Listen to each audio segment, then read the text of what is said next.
Në një ceremoni të veçantë u inaugurua në Washington bordi i paqes një iniciative Donald Trump, ku vendi ynë u përfaqësua nga kryeministri Rama. Kreu i Shtëpisë së Bardhë vlerësoi praninë e Shqipërisë dhe Kosovës në këtë organizatë.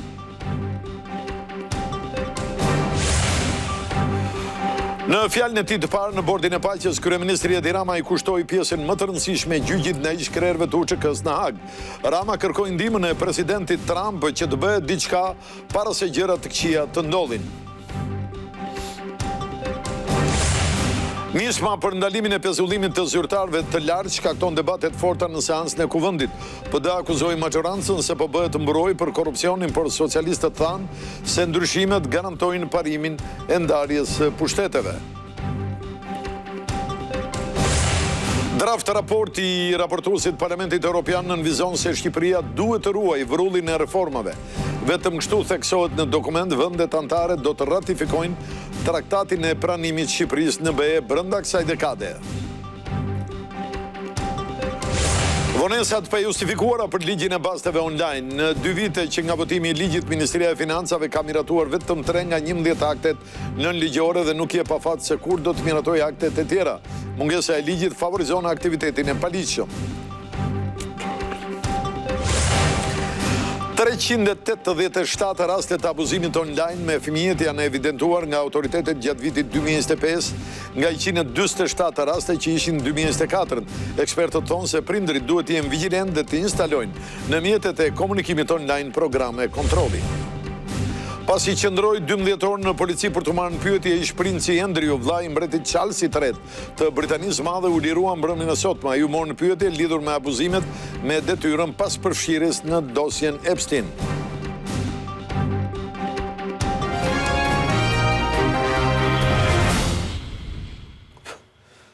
Zonja dhe zotërimi mbrëma, mirë erdhët këtu në televizionin Klan. Ky është edicioni i fundit i lajmeve, ku si çdo mbrëmje do të bëjmë një përmbledhje të ngjarjeve më kryesore të ditës sotme. Me një ceremoni të veçantë është inauguruar sot në Washington bordi i paqes, një iniciative e presidentit amerikan Donald Trump, ku vendi ynë u përfaqësua nga kryeministri Edi Rama. Kreu i Shtëpisë së Bardhë vlerësoi praninë e Shqipërisë dhe Kosovës në këtë organizatë. Kryeministri Edi Rama në fjalën e tij në bordin e paqes pjesën më të rëndësishme ja kushtoi gjyqit ndaj shkrerëve të UÇK-s në Hag. Rama e cilësoi të dështuar punën e gjykatës speciale, ndaj dhe kërkoi ndihmën e presidentit amerikan Donald Trump, duke thënë se duhet të bëhet diçka përpara se gjërat të këqija të ndodhin. Shqipëria u bë zyrtarisht anëtare e Bordit të Paqes, një organizatë ndërkombëtare e krijuar nga presidenti amerikan Donald Trump. Kryeministri Edi Rama shfrytëzoi fjalën e parë në këtë organizatë për të ngritur çështjen e dialogut Kosovë-Serbi, ku kujtoi përpjekjet gjatë mandatit të parë të presidentit Trump për një marrëveshje mes palëve. Duke i kushtuar pjesën më të rëndësishme të fjalës gjyqit që po zhvillohet në Hag, ndaj shkrerëve të UÇK-s, Rama solli si shembull burgosjen e ish-presidentit Hashim Thaçi. Allow me very briefly to draw your attention to another open conflict. Më lejoni shumë shkurtimisht ju tërheq vëmendjen te një tjetër konflikt i hapur më pranë vendit tim, ku udhëheqja e presidentit Trump gjatë mandatit të tij të parë e solli Kosovën me Serbinë më pranë se kur drejt një marrëveshje përfundimtare paqeje. Presidenti i Kosovës që aso kohë u ndalua të udhëtonte drejt Shtëpisë së Bardhë në mënyrë brutale për të nënshkruar atë marrëveshje në praninë e presidentit Trump, dhe në fakt kjo ishte çfarë u bë nga ai prokuror Sikar që përndoqi dhe vet presidentin Trump, dhe për këtë u bë i famshëm botërisht. Sot presidenti i Kosovës ka kaluar 6 vjet në një paraburgim nga një gjykate e posaçme në Hag, sponsorizuar nga një sër shtetesh demokratike, disa prej tyre të pranishme edhe këtu, dhe që duhet ju vi turp nga ajo lloj drejtësie ndërkombëtare. Rama u shpreh se gjykata speciale ka dështuar dhe se pretenca e prokurorisë që kërkon 45 vite burg për secilin është ronditse. Just last week, Mr. President, vetëm javën e kaluar, zoti president, një tjetër prokuror i financuar nga ky vend i madh dhe tatim paguesit e tij kërkoi 45 vjet burgim për të, një kërkesë që shkaktoi një val tronditse poshtërimi në të gjithë tërësinë e një vendi paqedashës, dhe në këtë moment ka vetëm disa muaj që qëndrojnë midis një njeriu, i cili u ngrit nga qëndresa ndaj spastrimit etnik për të ushtruar në një paqebërës, dhe një rezultat i shkatrimtar nga një gjykatë që deri tani ka dështuar në çdo hap të përmbahet standardeve të drejtësisë demokratike. Kryeministri e cilësoi procesin si problematik dhe kërkoi ndihmën e presidentit amerikan përpara se të prodhohen pasoja të rënda. For the sake of God Mr. President. Për hir të Zotit, Zoti President, le të bëjmë diçka përpara se, siç thoni ju, gjëra shumë të këqija të mund të ndodhin sërish. Gjatë fjalës së mbajtur në themelimin e Bordit të Paqes, Rama konfirmoi se Shqipëria do dërgojë trupa për siguri në Gaza, duke falenderuar në mënyrë të veçantë angazhimin e SBA-ve dhe presidentit Trump për të vendosur paqen dhe stabilitetin në lindjen e mesme. The fully aligned bipartisan vote of Vota plotësisht e harmonizuar dypartjake që parlamenti ynë pati në mbështetje të kësaj nisme flet vetë për sa e nderuar ndihet Shqipëria, që është një prej anëtarëve themeluese të kësaj organizate të re.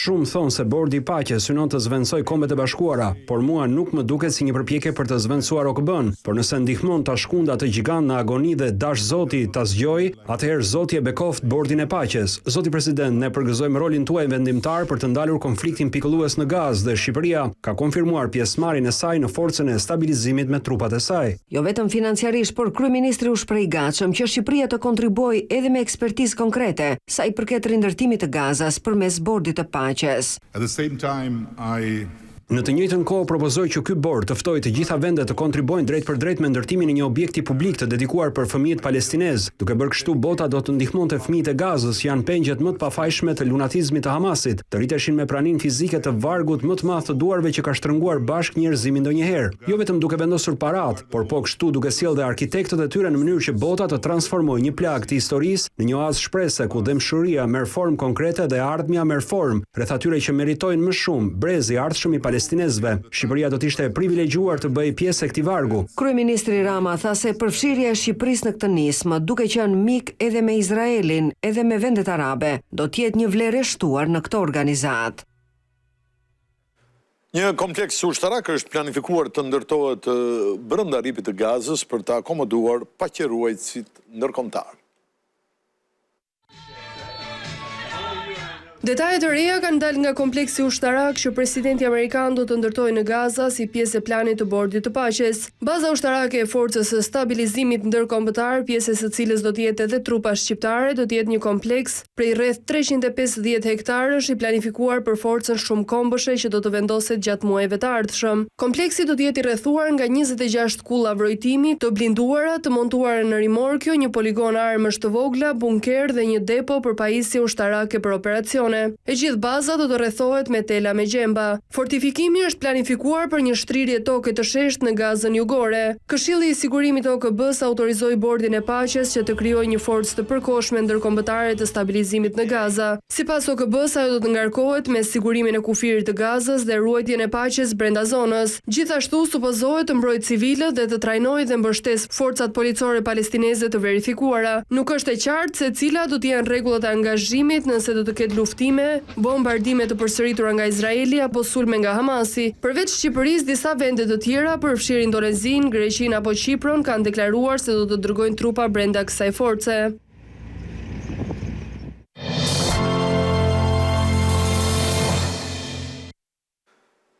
Kuvendi u përfshi sot nga debate të ashpra për çështjen e integrimit të vendit në BE.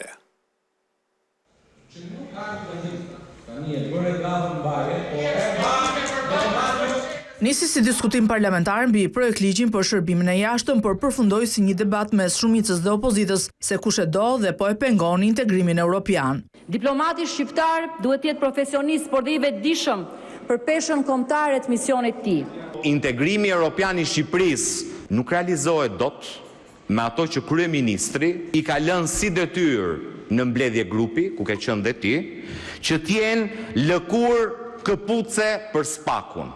Nuk presim leksione nga një parti politike e cila burojë ndaj korrupsionit, nuk e ka mbi kokë, po e ka kryetar. Leximin e projektit rezolutës së raporterit Shider për Shqipërinë e kanë si gjithmonë të ndryshëm. Thotë që ka probleme të madhore me korrupsionin. Dhe të jeni të sigurt që ai draft del qartasi që Shqipëria vit pas viti bën progres. Siç po ashtu citojnë pjesët që ju interesojnë nga deklaratat e kreut Komisionit të Jashtëm Parlamentit Evropian që ishte dje në Tiranë. Gjërat kryesore është ajo që ju kërkoj ju.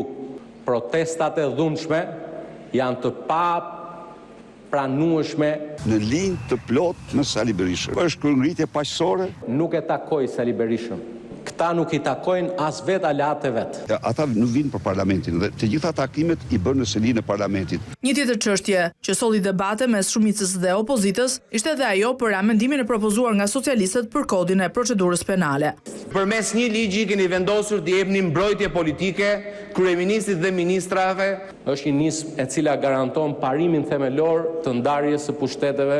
Demokratët ripërsëritën kërkesën për mbledhjen e Këshillit për imunitetet, lidhur me autorizimin e kërkuar nga SPAK-u për zëvendës kryeministren, por kryeparlamentari Niko Peleshi ju kujtoi se e ka publikuar tashmë njoftimin për të mbledhur në datën 23 shkurt në orën 10. Draft raporti i raportuesit të Parlamentit Evropian për Shqipërinë, Andreas Schieder, i kërkon qeverisë shqiptare të ruajë vrullin e reformave.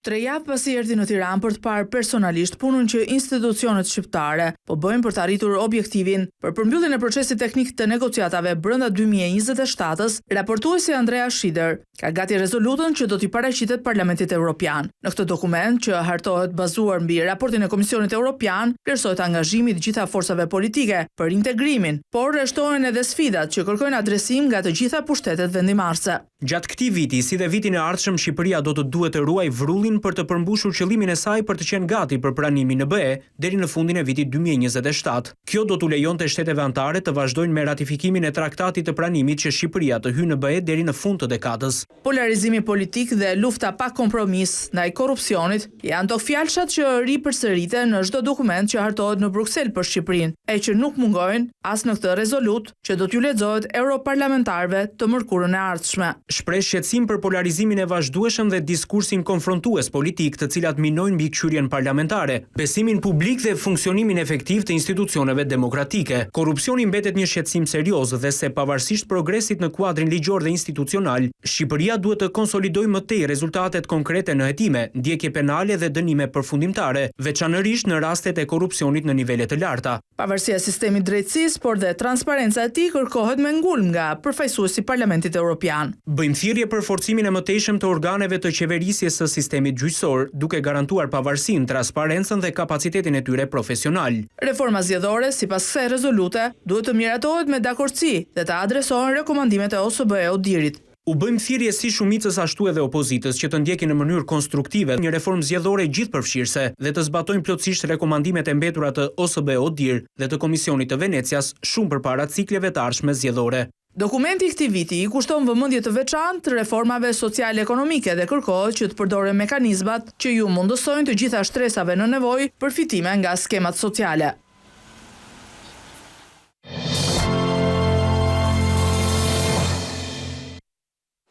Vetëm 3 nga 11 aktet në ligjore ka mundur të miratojë Ministria e Financave në 2 vite për ligjin e basteve online. Në një përgjigje zyrtare për televizionin Klan, kjo ministri nuk thot se kur do të miratojë dhe 8 aktet e tjera, mungesa e cilave po ushqen informalitetin në terren.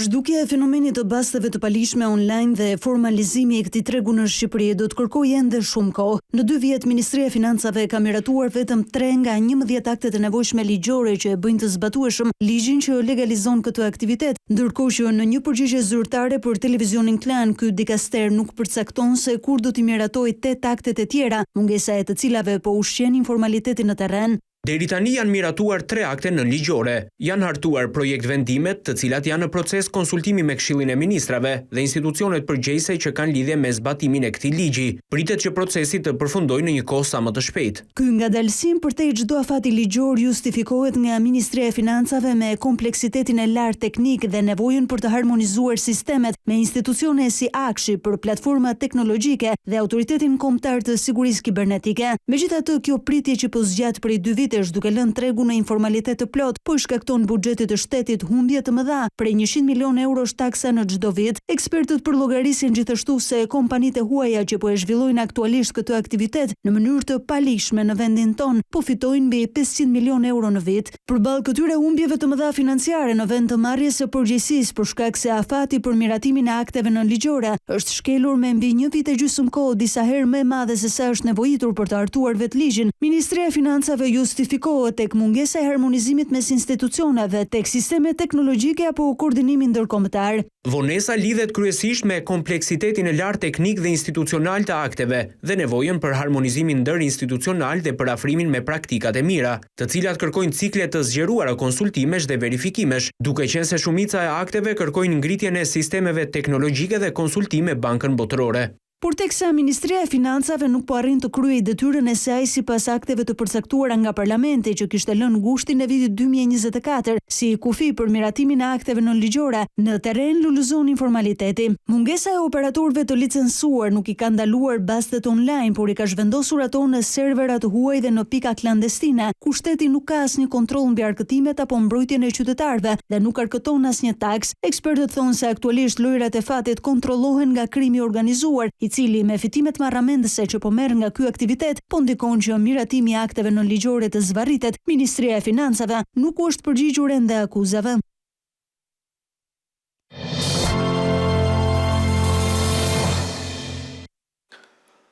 $387 rastet të abuzimit të fëmijëve online janë evidentuar nga autoritetet gjatë vitit 2025.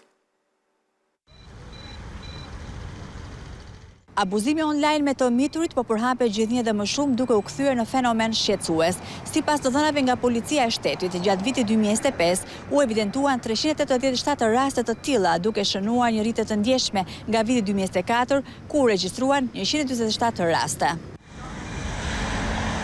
Tipologjitë e rasteve që prekin më shumë minorenët gjatë lundrimit në internet janë shpërndarja e materialeve intime, si foto dhe video, hapja e profileve false, përndjekja dhe bullizmi online. Të gjithë abuzuesit me këtë target synojnë pikërisht këtë, krijimin e besimit. Më pas kalojnë te pjesa që i kanë marrë të dhëna të caktuara, qoftë foto, qoftë të dhëna sensitive, për të shkuar drejt pjesës abuzimit. Përveç rrjeteve sociale janë një sër platformash të cilët abuzuesit i përdorin për të shënjestruar të miturit.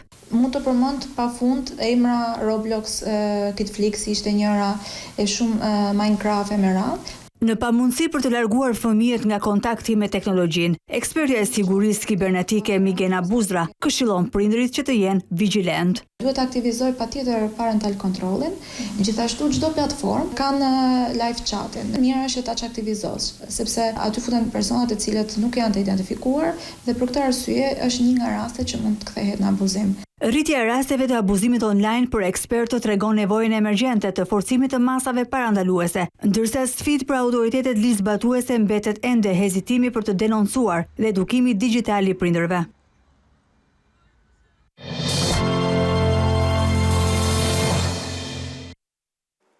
Pasi qëndroi 12 orë në polici ku u morën në pyetje, princi Andrew është liruar në mbrëmje.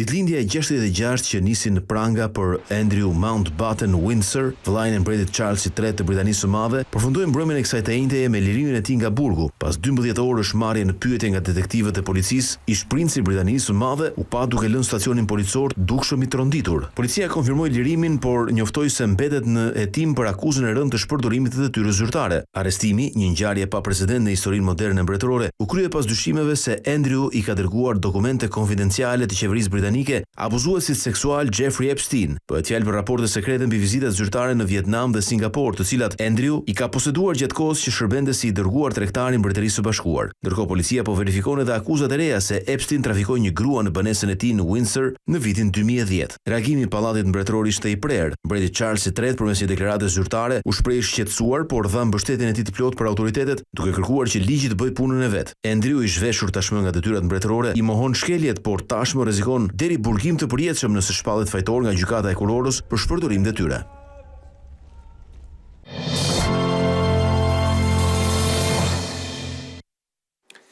Mama Mother Nature titullohet ekspozita e hapur në qendrën Kod në kryeministri nga vajza e presidentit të Azerbajxhanit. Leila Alijeva, vajza e presidentit të Azerbajxhan, Ilham Aliyev, ka çelur në Tiranë në qendrën për hapje dhe dialog në kryeministri ekspozitën ndërkombëtare të titulluar Mama Mother Nature. Kjo ekspozitë, e cila teqon thirrjen për mbrojtjen e natyrës dhe ndërgjegjëson publikun për pasojat e ngrohjes globale, e bën këtë përmes 70 veprave të punuara nga artistë të ndryshëm botror. Ndajmë veprat e 56 artistëve nga mbar bota. Me këto piktura, skulptura dhe instalacione, artistët shfaqin fuqinë dhe forcën e natyrës, por po kështu edhe bukurinë dhe brishtësinë e saj. Ekspozitën para se të nisë drejt Shteteve të Bashkuara të Amerikës e vizitoi edhe kryeministri Edi Rama, i cili kishte një punim të tij në këtë ekspozitë, të cilën e komentoi pa hequr notat e humorit. Well, first of all, I have to Së pari më duhet ta qartësoj që vepra ime në këtë ekspozit nuk është e imja, por nga koleksioni i Leilës dhe ajo vendosi ta përfshinte. Nuk mund ta ndalja dot sepse i druesha të atit të saj. Praninë e saj në Tiranë quan privilegj dhe një urë për marrëdhëniet e dy vendeve që ngrihet përmes kulturës dhe artit. Është privilegj sepse ka çelur një rrugë të re në miqësinë dhe marrëdhëniet tona duke sjell kulturën, dëshmitë e njerëzve krijues në këtë sallë. Kjo ekspozitë është hapur dje për publikun e gjerë, ndërsa Leila Alieva, gjatë vizitës në Shqipëri, vizitoi dhe ambientet e QSUT-s, ku Fundacioni Alijev që drejtohet për saj ka dhuruar një donacion me pajisje mjekësore dhe ka shprehur gatishmërinë për bashkëpunime të mëtejshme me QSUT-n. Këtu përfunduam këtë edicion lajmesh, zonja dhe zotrinj, ju falenderit për vëmendjen. Natën.